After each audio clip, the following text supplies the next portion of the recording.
Assalamualaikum dear students, welcome back to my YouTube channel Dr. Abdullah Academy. I hope you're all good and doing well in your life. Students, आज इस lecture में हम 9th class chapter number 4 physics का turning effects of force इसको इंशाल्लाह हम study करेंगे और इसके जो इम्पोर्टेंट शॉर्ट हैं और इम्पोर्टेंट लॉन्ग हैं वो हम इंशाल्लाह इस लेक्चर के अंदर स्टडी करेंगे। तो हमारे साथ रहिएगा इस फुल लेक्चर में और मेक श्योर कि आप अपनी बुक्स और अपनी पेंसिल साथ लेकर बैठें ताकि मैं साथ साथ बोलती जाऊँ और आप साथ साथ मार्क करते जाएं। तो चलते हैं, स्टार्ट करते हैं। बिस्मिल्लाहिर्रहमानिर्रहीम। यहाँ पर अब जो सबसे पहला शॉर्ट बनता है वो है पेज नंबर 81। तो आप यहाँ पर आइए, यहाँ पर है हमारे पास 4.1 आर्टिकल। तो ये आर्टिकल है students, like and unlike parallel forces. तो इसमें से शॉर्ट आपको किस तरह से आ सकता है, वो कह सकते हैं कि define the like parallel forces और define the unlike parallel forces. इस तरह से क्वेश्चन आ सकता है। या आपको कह सकता है कि differentiate between the like and the unlike parallel forces.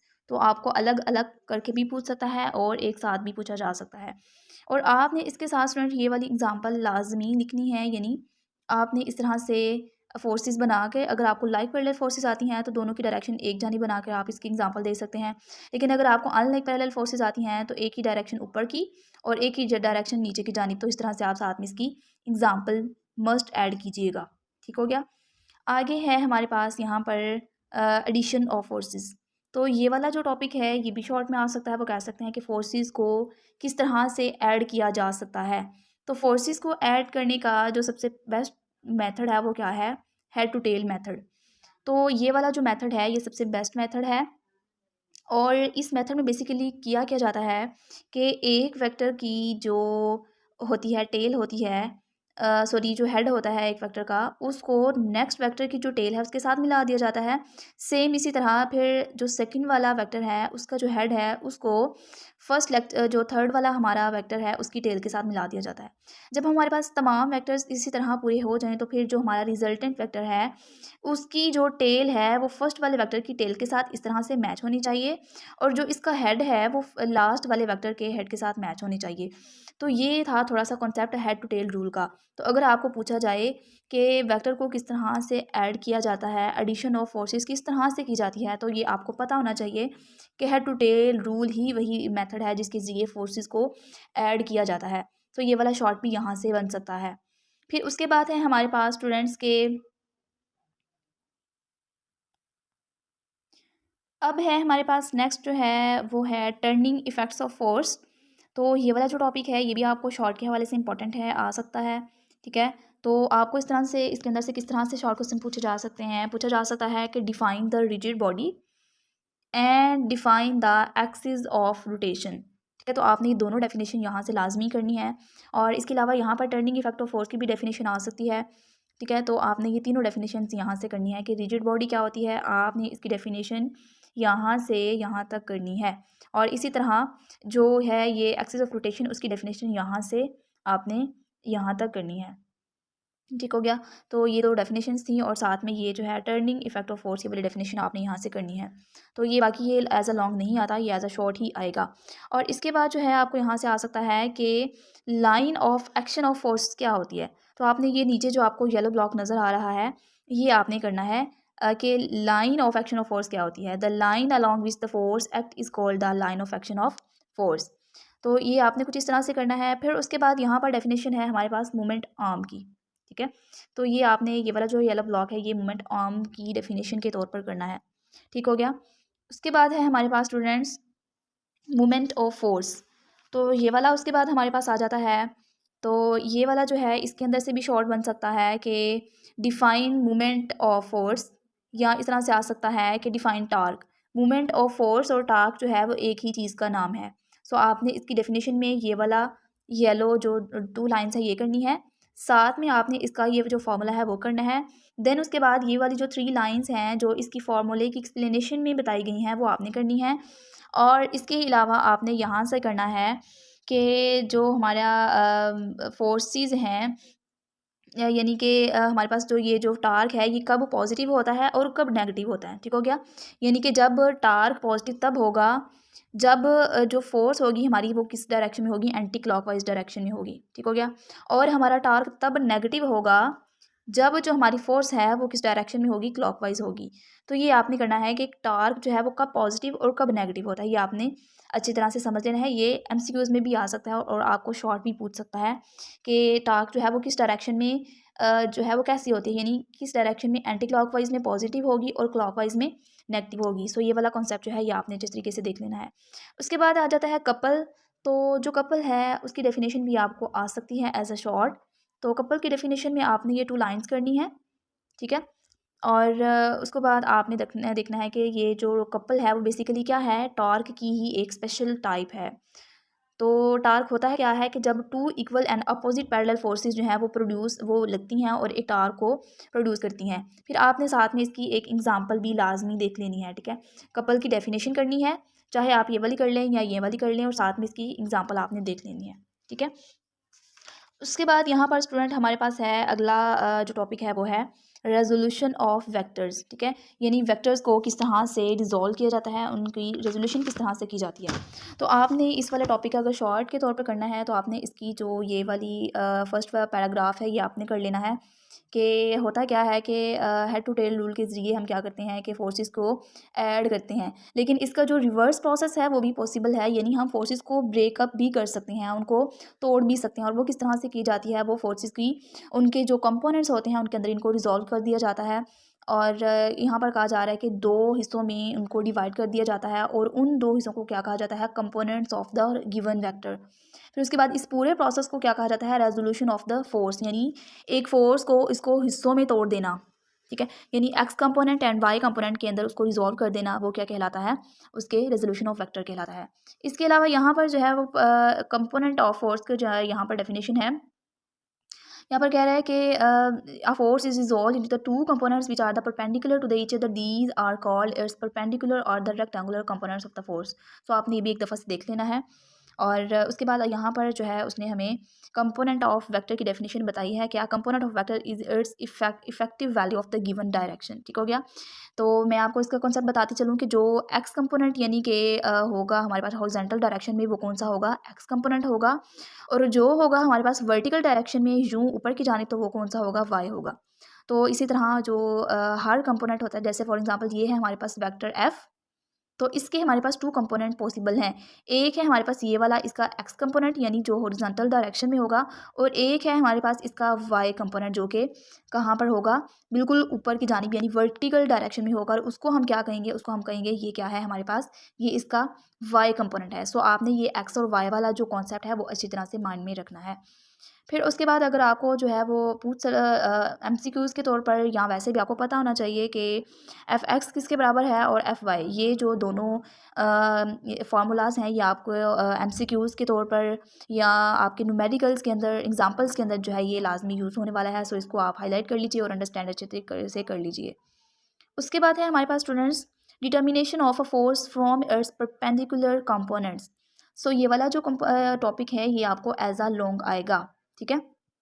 ये आपको एज अ लॉन्ग आएगा, आपने इसको लॉन्ग के तौर पर बहुत अच्छे तरीके से प्रिपेयर कर लेना है कि किस तरह डिटरमाइन किया जाता है फोर्स को उसके परपेंडिकुलर कंपोनेंट्स के अंदर, ठीक है।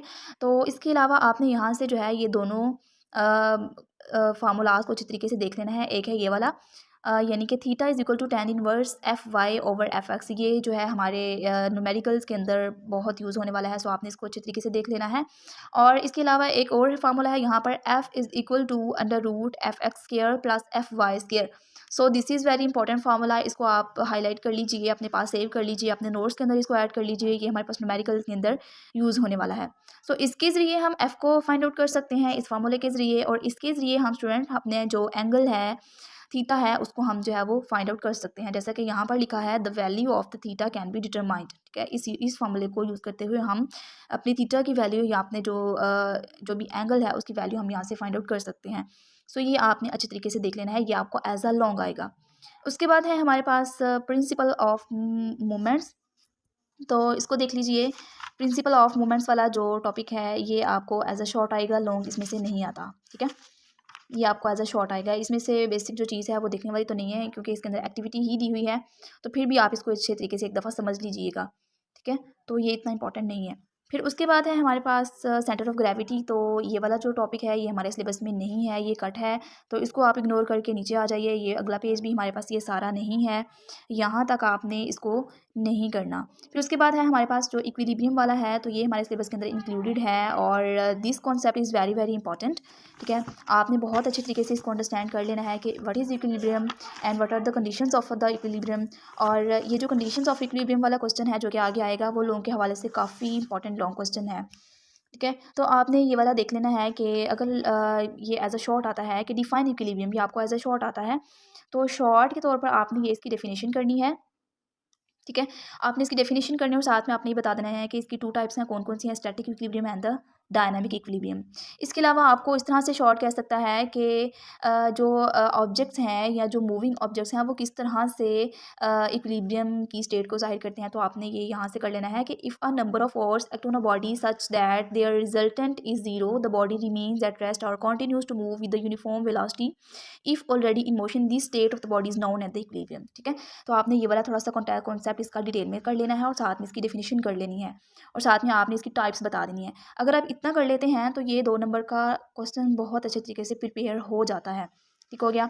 उसके बाद अगर आपको और डिटेल में पूछ लेता है कि define the equilibrium and also define its types, यानी स्टैटिक इक्विलिब्रियम और डायनामिक इक्विलिब्रियम को भी आगे फर्दर डिफाइन करें, तो फिर आपने क्या करना है, आपने ये जो दोनों लाइन्स हैं वो कर लेनी है कि जब एक बॉडी जो है वो स्टैटिक इक्विलिब्रियम में होती है, तो तब क्या होता है कि वो रेस्ट में होती है बिल्कुल, और जब एक बॉडी बिल्कुल एक यूनिफॉर्म वेलोसिटी के साथ मूव कर रही होती है, तो उसको हम क्या बोलते हैं कि ये क्या है, ये डायनामिक इक्विलिब्रियम की कंडीशन में है, ठीक हो गया। तो आपने ये दोनों डेफिनेशंस यहाँ से करनी है। अगर ये डेफिनेशंस आपको शॉर्ट लगें तो आप सर्च करके और भी डेफिनेशंस अपने पास सेव कर सकते हैं, और यहाँ पर इसकी एग्जांपल बताई गई है।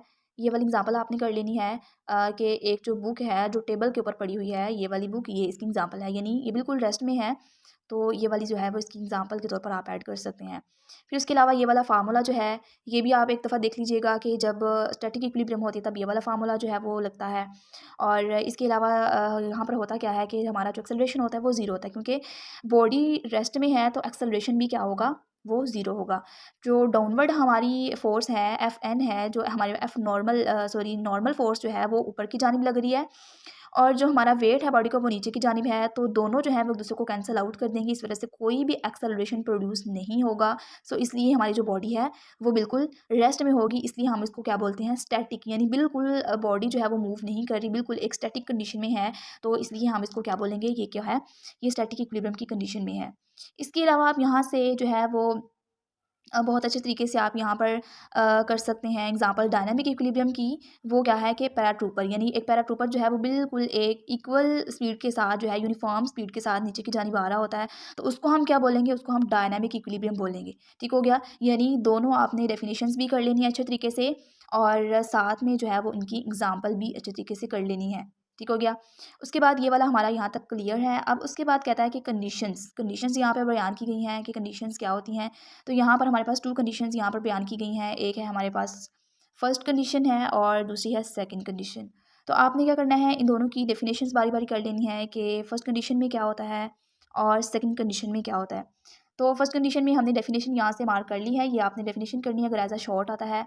फिर उसके बाद आपने ये वाला इसका फ़ॉर्मूला लिख देना है, यानी कि sigma F is equal to zero, ठीक है। तो ये आपने यहाँ से कर लेना है, यानी सिग्मा एफ एक्स भी ज़ीरो होता है और सिग्मा एफ वाई भी हमारा ज़ीरो होता है। तो ये आपने करना है कि तमाम कंपोनेंट्स के अलोंग जो अब हमारी जो सम है फोर्सेस का वो ज़ीरो हो जाएगा, तो उसको हम क्या बोलेंगे कि बॉडी जो है ये फर्स्ट कंडीशन को पूरा कर रही है, ठीक है। अलोंग द एफ एक्स भी अगर हमारी फोर्स ज़ीरो है और अलोंग द एफ वाई भी ज़ीरो है, तो उसको हम क्या बोलेंगे, ये फर्स्ट कंडीशन को पूरा कर रही है। तो आपने ये दोनों यहाँ से कर लेने हैं 2 लाइन्स, और साथ में ये आपने दोनों ये वाली कर लेनी है, यानी अलोंग एफ एक्स भी ज़ीरो है और अलोंग एफ वाई भी हमारी जो फोर्स है वो ज़ीरो है।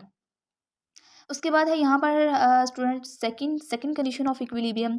तो इसको जो है आपने देख लेना है, ये आपने डेफिनेशन कर लेनी है यहाँ से, और इसके अलावा आपने यहाँ से जो है इसका फार्मूला कर लेना है। फर्स्ट वाली कंडीशन में क्या था कि sigma F is equal to zero था, लेकिन सेकंड वाली कंडीशन में क्या है कि हमारा जो सिग्मा टार्क है, सिग्मा टा, वो हमारा ज़ीरो हो जाता है, ठीक है। ठीक है, सिग्मा टा इज इक्वल टू 0। यानी जो हमारा टॉर्क है, यानी जो रोटेटिंग एक इफेक्ट क्रिएट हुआ था, वही 0 हो जाता है। तो तब जो है वो बॉडी सेकंड कंडीशन को फुलफिल कर रही होती है। सो आपने ये वाली डेफिनेशन कर लेनी है। और अगर आपको लॉन्ग आता है तो आप इसके अंदर ये एग्जाम्पल भी ऐड कर सकते हैं, और साथ में ये आप जो डायग्राम है उसको भी आप ऐड कर सकते हैं। ठीक हो गया। उसके बाद है हमारे पास कि यहाँ पर ये वाली लाइंस मुझे इंपॉर्टेंट लग रही हैं, आप ये भी कर लीजिएगा कि for a body be complete in equilibrium second condition is also required, there is no torque should be acting, this is the second condition of the equilibrium which is stated as. ठीक है, यानी कि जब हमारी body जो है वो बिल्कुल इक्विलिब्रियम ही होगी, तो तब क्या होगा कि उसके ऊपर कोई भी जो टार्क है वो अमल नहीं कर रहा होगा, उसका जो नेट टार्क है वो भी 0 हो जाएगा। ठीक है, तो ये यहाँ से आपने करना है। उसके बाद है हमारे पास solving problems by applying the condition of equilibrium. तो ये आपने पॉइंट्स देख लेने हैं। तो ये वाला जो है आपने यहाँ से पॉइंट्स कर लेने हैं कि किस तरह से जो इक्विलिब्रियम की प्रॉब्लम्स है उसको सॉल्व किया जाता है। तो ये यहाँ पर कुछ पॉइंट्स हैं, आपने इनको तो ये इसके 7 पॉइंट्स हैं, ये आपने एक दफ़ा देख लेने हैं। ठीक है, और उसके बाद है हमारे पास student states of equilibrium. State of equilibrium वाला क्वेश्चन आ जाता है। तो इसके अंदर फर्दर हमारे पास उसने 3 स्टेट्स बताई हैं। ठीक है, स्टेबल इक्विलिब्रियम की स्टेट है, और अनस्टेबल की है, और उसके बाद हमारे पास न्यूट्रल की है। तो आपको क्वेश्चन में शॉर्ट क्वेश्चन में बारी बारी पूछ सकता है। ठीक है, होती कितनी है, 3 स्टेट्स होती हैं, और आपको इनको अलग से शॉर्ट क्वेश्चन में पूछ सकता है कि डिफाइन द स्टेबल इक्विलिब्रियम। तो आपने ये डेफिनेशन करनी है उसकी, और साथ में आपने उसकी एग्जांपल दे देनी है।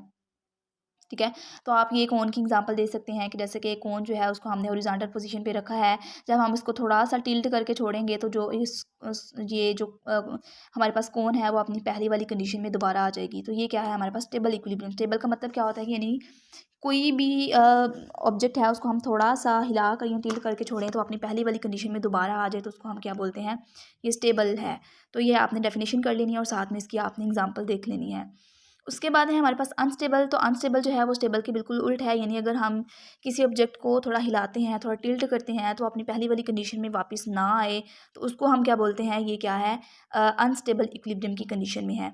तो जैसे कि पहले हमने क्या किया था कि हमने कोन को बिल्कुल उसकी जो नीचे उसका बेस एरिया है उसके अलोंग हमने उसको एक हॉरिजॉन्टल पोजीशन में रखा था। लेकिन इस कंडीशन में हमने क्या करना है कि हमने कोन को उसकी टिप के अलोंग हमने रखना है।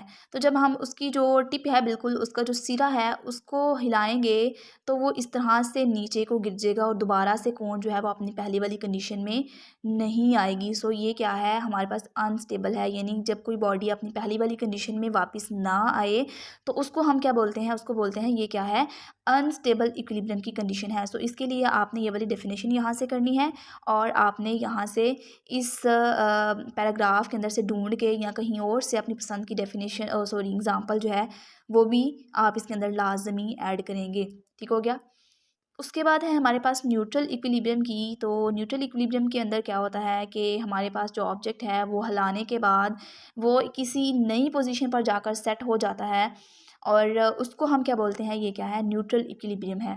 तो आपने न्यूट्रल इक्विलिब्रियम अगर आता है तो आपने ये वाली डेफिनेशन करनी है, साथ में आपने ये जो है इसके अंदर इसकी एग्जांपल ऐड कर देनी है। यानी एक बाल जो है उसको रोल किया जा रहा है हॉरिजॉन्टल सरफेस पर, तो उसके बाद ये जो रोल उसको सरफेस के ऊपर रोल किया जा रहा है, तो वो जो है पहली वाली कंडीशन में तो वापस नहीं आएगा, लेकिन एक नई कंडीशन पर जाकर बिल्कुल रुक जाएगा। तो ये क्या है, न्यूट्रल इक्विलिब्रियम की कंडीशन के ऊपर पूरा उतर है। सो ये आपने उसकी डेफिनेशन और साथ में आपने उसकी एग्जाम्पल देख लेनी है एक दफ़ा। ठीक हो गया। उसके बाद है हमारे पास यहाँ पर कि यहाँ पर है कि इम्प्रूवमेंट ऑफ स्टेबिलिटी। तो ये वाला जो है टॉपिक हमारे सिलेबस के अंदर नहीं है, सो आपने इसको काट देना है। उसके बाद है हम देखते हैं कि अगले वाला टॉपिक है हमारे पास application of stability in real life. तो आपको शॉर्ट आ सकता है कि राइट 3 एप्लीकेशंस या write 2 applications of stability in the real life. तो आपने यहाँ पर उसके कोई 2 को एप्लीकेशंस लिख देनी है, आपने रेसिंग कार की एप्लीकेशन लिख देनी है, या आप लिख सकते हैं यहाँ पर टॉयज़ की एप्लीकेशन यहाँ पे लिख सकते हैं। ठीक है, जो किड्स के टॉयज़ होते हैं, तो ये आप उसकी डेफिनेशन यहाँ पे लिख सकते हैं, या आप यहाँ पर ये जो रेसिंग कार्स हैं यहाँ पर डेफिनेशन इसकी लिख सकते हैं एप्लीकेशन के तौर पर। तो ये आपको क्वेश्चन शॉर्ट में आएगा, एज अ लॉन्ग नहीं आएगा।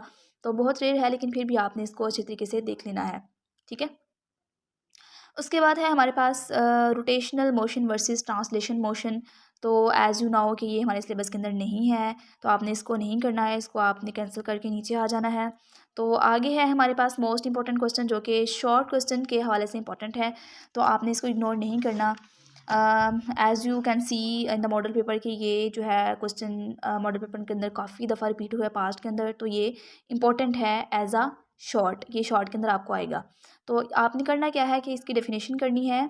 The force that causes an object to move in a circle, यानी वो वाली फोर्स जो किसी भी ऑब्जेक्ट को एक सर्कल के अंदर, बिल्कुल एक सर्कल के अंदर, दायरे के अंदर घूमने पर मजबूर करती है, उसको हम क्या बोलते हैं, ये सेंट्रीपिटल फोर्स बोलते हैं। सो आपने ये वाली इसकी डेफिनेशन कर लेनी है, साथ में आपने इसकी जो है ये वाला फार्मूला कर लेना है अच्छी तरीके से। ठीक है, फार्मूला कर लेना है। और इसका यूनिट क्या होता है, इसका यूनिट होता है न्यूटन। एज़ यू नो कि ये बिल्कुल एक फ़ोर्स है, और फोर्स का यूनिट क्या होता है, न्यूटन। तो इसका यूनिट भी आपने लिख देना है, यानी डेफिनेशन, इसका फार्मूला, और साथ में जो है इसका यूनिट आपने लिख देना है। तो ये आपको शॉर्ट आएगा। उसके बाद है हमारे पास स्टूडेंट यहाँ पर जो बिल्कुल हमारा एक लास्ट वाला टॉपिक है, वो है सोर्सेज ऑफ सेंट्रीपिटल फोर्स, यानी कि सेंट्रीपिटल फोर्स के सोर्सेज कौन कौन से हो सकते हैं। तो आपको यहाँ पे शॉर्ट कर सकता है कि राइट डाउन एनी 2 और 3 sources of the centripetal force. तो आपने यहाँ पर उसकी कोई 2 सोर्सेज कर लेने हैं, जैसे कि एक रस्सी को हमने बांधा है एक पत्थर के साथ, और उसको जो है वो दायरे के अंदर घुमा रहे हैं, तो फिर जो है वो पत्थर जो है वो दायरे के अंदर घूमता रहेगा। जब उसको छोड़ेंगे, उस रस्सी को छोड़ेंगे, तो वो जो है एक टेंजेंट की तरह मूव करके दूसरा इस तरह से, यानी दूर निकल जाएगा।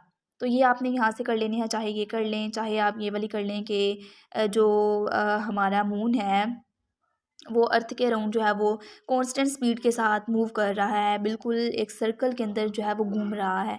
तो ये आप कर सकते हैं कि gravitational pull of the earth provides the centripetal force, कि जो अर्थ की ग्रेविटेशनल पुल है वो सेंट्रीपिटल फोर्स मुहैया कर रही होती है।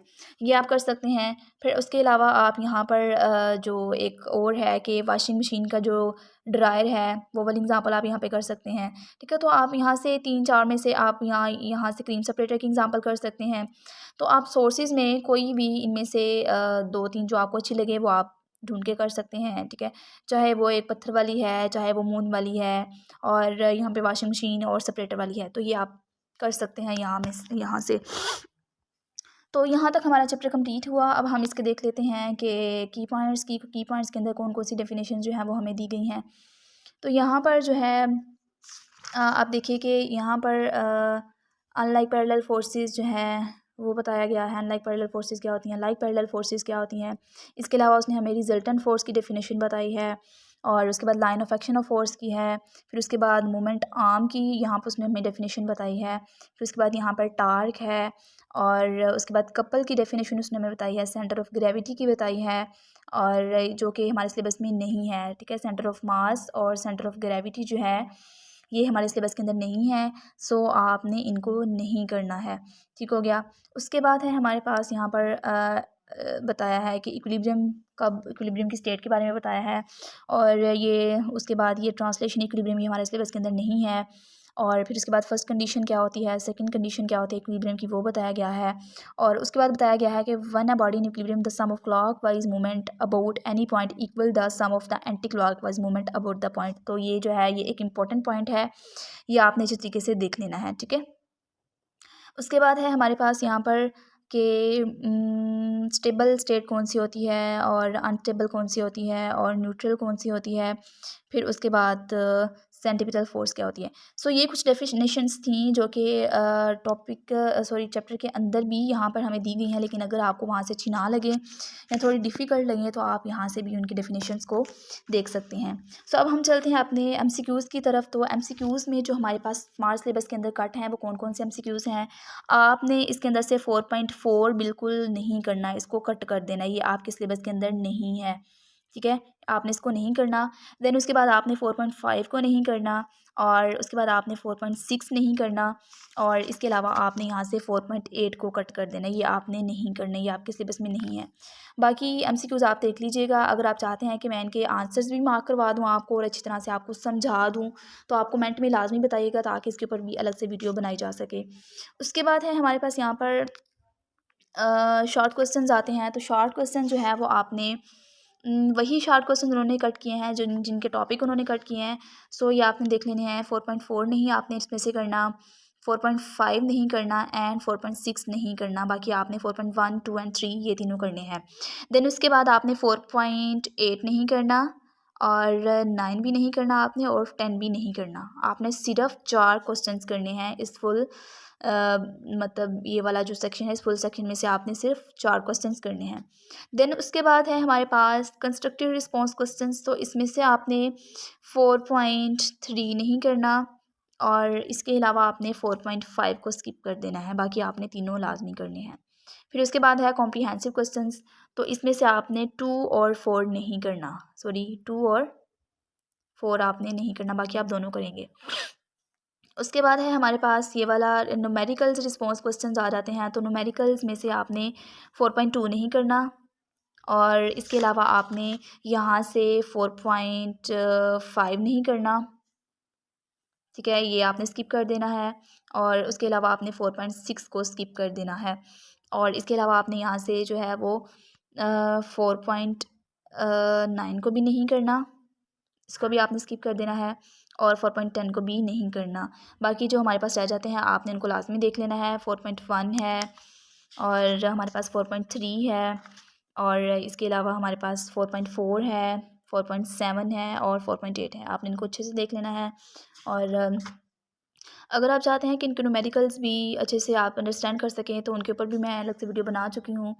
आप ही के लिए बनाई हैं, काइंडली उसे भी जाकर वॉच कर लीजिए। बहुत अच्छे तरीके से वर्ड टू वर्ड करके और हर कॉन्सेप्ट को बहुत अच्छे तरीके से समझाया है। तो आप काइंडली उन्हें जाकर वॉच कर लीजिएगा। सो ये था हमारा यहाँ पर फुल चैप्टर जिसके अंदर मैंने शॉर्ट और लॉन्ग आपको बताया। एक दफ़ा फिर आपको मैं जो इम्पोर्टेंट लॉन्ग है वो आपको मैं एक दफ़ा मार्क करवाती चलती हूँ कि इम्पोर्टेंट लॉन्ग कौन से हैं इस फुल यहाँ से चैप्टर में से। तो आपको लॉन्ग आ सकता है स्टूडेंट्स यहाँ पर आपको आ सकता है कि डिफाइन टार्क। आपको कह सकते हैं कि टार्क की डेफिनेशन कीजिए और साथ में आपको कहा जा सकता है कि टार्क का फार्मूला और टार्क का यूनिट लिखें, ठीक है। यानी आपने उसकी क्या करनी है, डेफिनेशन लिखनी है, उसका यूनिट लिखना है और उसका जो है फार्मूला आपने साथ में लिखना है। और साथ में आपने जो है ये वाली चीज़ें लिख देनी है कि हमारा जो टार्क होता है वो कब नेगेटिव होता है, कब हमारा टार्क जो है वो पॉजिटिव होता है और कब हमारा टार्क जो है वो ज़ीरो होता है, ठीक है। आपने हेडिंग्स के साथ हेडिंग्स दे दे के आपने ये तीनों चीज़ें लिखनी है। फिर उसके बाद आपने ये वाला केस जो है वो डिस्कस कर देना है। तो इससे जो है वो आपका पूरा लॉन्ग क्वेश्चन जो है वो रेडी हो जाता है, ठीक है। आपने ये वाला केस जो है वो स्टडी नीचे कर देना है कि अक्सर ऐसा होता है कि दो जो लाइन है, यानी आपने जब ये वाला फार्मूला लिखना है ना, ये वाला फार्मूला जब आप लिखेंगे, ये वाला फार्मूला जब आप ये वाला फार्मूला लिखेंगे तो आपने नीचे डिस्कस करना है कि इसमें से जो टा है वो किस चीज़ को जो है वो स्टैंड कर रहा है और इसी तरह जो हमारे पास एल है वो किस चीज़ को स्टैंड कर रहा है और जो एफ़ है वो किस चीज़ को स्टैंड कर रहा है। तो आप ये वाली चीज़ इसके अंदर नीचे डिस्कस करेंगे तो इसीलिए आपकी जो लॉन्ग की लेंथ है वो अच्छी तरह बनेगी। यानी डेफिनेशन, फार्मूला और फार्मूले को थोड़ा सा नीचे से यहाँ पर एक्सप्लेन करना है। ये वाला फार्मूले को थोड़ा सा एक्सप्लेन करने के बाद फिर आप यहाँ पर जो उसकी 3 कंडीशंस मैंने बताई है, पॉजिटिव की और नेगेटिव की और ज़ीरो की, ये तीनों कंडीशंस आप लिखेंगे हेडिंग्स दे के। फिर उसके बाद आप ये वाला केस डिस्कस करेंगे कि कुछ केसेस ऐसे होते हैं कि जब जो हमारी लाइन होती है वो बिल्कुल परपेंडिकुलर नहीं होती, ठीक है। तो ये वाला आप केस डिस्कस करेंगे कि परपेंडिकुलर नहीं होती, क्योंकि यहाँ पर हमने पढ़ा कि परपेंडिकुलर होती है लाइन। तो कुछ केसेस में परपेंडिकुलर नहीं होती, जैसे कि आप यहाँ पर देख सकते हैं बिल्कुल परपेंडिकुलर है, लेकिन इस केस में बिल्कुल परपेंडिकुलर नहीं है, ये परपेंडिकुलर नहीं है लाइन। सो इसको परपेंडिकुलर बनाने के लिए हम जो है वो इसके कंपोनेंट्स का सहारा लेंगे, ठीक है। Find the components of the force perpendicular to OP, ठीक है। तो ये आप यहाँ से अच्छी तरह से इसको देख लीजिए और अच्छी तरह से इसको अंडरस्टैंड करके ये वाला आपने लोग क्वेश्चन रेडी करना है, ठीक है। किस तरह से करना है, किस तरह से हेडिंग्स देनी है वो मैंने आपको बता दी है। फिर भी या अगर आपको कोई कन्फ्यूजन हुई तो आप कमेंट सेक्शन में लाजमी पूछ सकते हैं। फिर उसके बाद है हमारे पास स्टूडेंट्स यहाँ पर जो आपको लॉन्ग क्वेश्चन बन सकता है वो है रेजोल्यूशन ऑफ वेक्टर्स। आपको पूछा जा सकता है कि हाउ वेक्टर्स कैन रिजॉल्व, यानी वेक्टर्स को किस तरह से रिजॉल्व किया जा सकता है, यानी उसको उसके कंपोनेंट्स के अंदर किस तरह से तोड़ा जा सकता है। सो आप यहाँ पर इसका आंसर यहाँ से लेकर यहाँ तक सारा करेंगे। यानी एक फोर्स एफ़ है तो उसको हमने उसके 2 कंपोनेंट्स यानी एफ एक्स और एफ वाई के अंदर से किस तरह से रिजॉल्व करना है। तो वो आप जो है इसके अंदर, इस पूरे लॉन्ग क्वेश्चन के अंदर आप इसकी जो ये वाली डायग्राम है, ये वाली डायग्राम जो है ये भी आप बनाएंगे, यानी प्रॉपर आप बताएंगे कि एफ एक्स क्या है, एफ वाई क्या है, और ये वाला जो फाइनल हमारा फोर्स है उसके ये दोनों कंपोनेंट्स हैं, ये वाला और ये वाला। तो ये आप वेक्टर्स ड्रा कर करके और साथ में आपने फाइनल ये वाले फार्मूले भी डिराइव करने हैं। ठीक है, तो ये आप देख लीजिएगा, ये वाला इंपॉर्टेंट एक लॉन्ग क्वेश्चन है हमारे पास।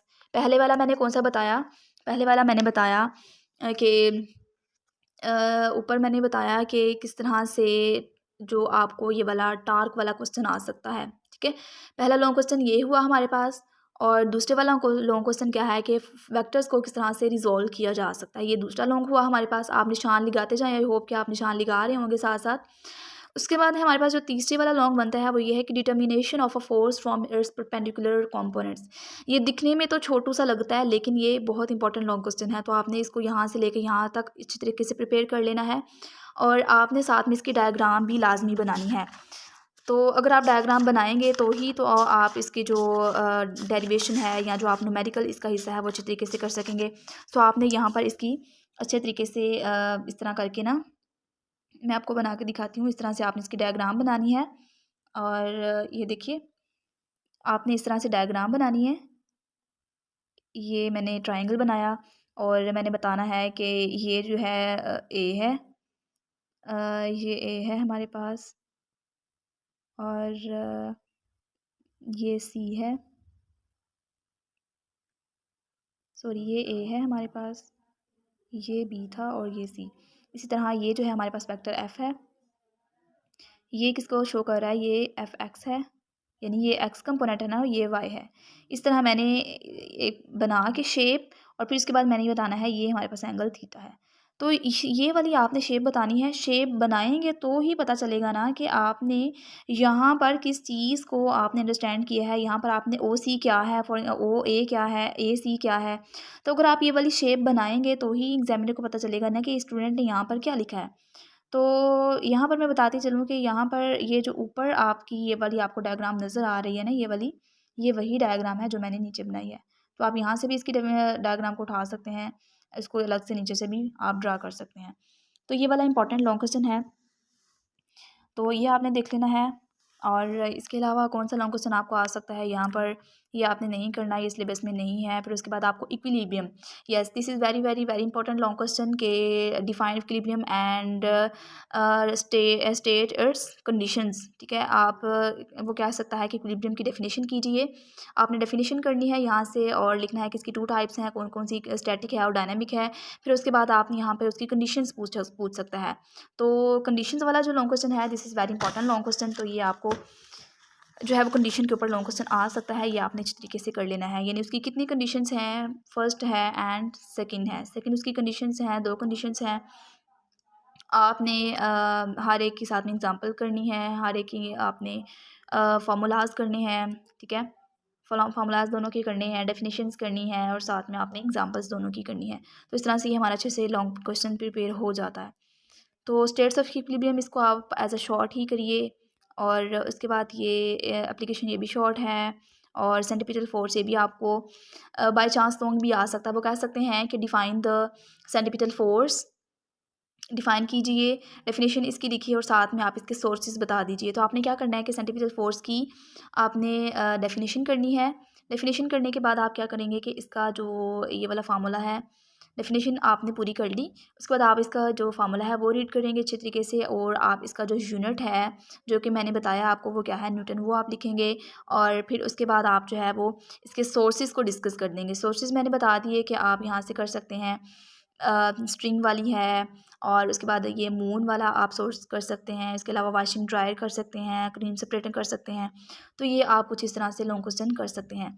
सो अगर इंपॉर्टेंट की बात की जाए तो इसके अंदर सिर्फ 3 या 4 क्वेश्चन लॉन्ग में इंपॉर्टेंट है। कौन कौन से हैं, यानी फोर्सेस को किस तरह से रिजॉल्व किया जाता है, और इसके अलावा फोर्सेस को किस तरह से डिटरमाइन किया जाता है उसके कंपोनेंट्स के अंदर, वो वाला लॉन्ग क्वेश्चन ये वाला। और उसके अलावा यहाँ पर एक और था इक्विलिब्रियम वाला और एक टार्क वाला। वो 4 क्वेश्चन जो हैं ये इंपॉर्टेंट हैं एग्ज़ाम के हवाले से। बाकी आपने रीड सारा ही करना है, कुछ भी आपने छोड़ना नहीं है एग्ज़ाम के हवाले से। ठीक है, तो बाकी ये आपने 4 क्वेश्चंस अच्छे तरीके से कर लेना है। बाकी आई होप कि आपने ये वाला जो लेक्चर है वो अच्छी तरीके से अंडरस्टैंड कर लिया होगा। बाकी कोई भी आपकी कन्फ्यूजन हुई तो आप कमेंट सेक्शन में लाज़मी पूछिएगा। और अगर वीडियो आपको अच्छी लगी हुई तो वीडियो को लाइक कीजिए, अपने दोस्तों के साथ शेयर कीजिए और प्लीज़ इस हमारे चैनल को सब्सक्राइब कर दीजिए और बेल आइकन के ऊपर भी प्रेस कर दीजिए ताकि आने वाले हर लेक्चर का जो नोटिफिकेशन आपको सबसे पहले पहुँच सके। तो मिलते हैं नेक्स्ट वीडियो में, तब तक के अपना बहुत ख्याल रखिए, अपने प्यारों का ख्याल रखिए, अपने ईमान की हिफाज़त करते रहिए। अल्लाह हाफ़िज़।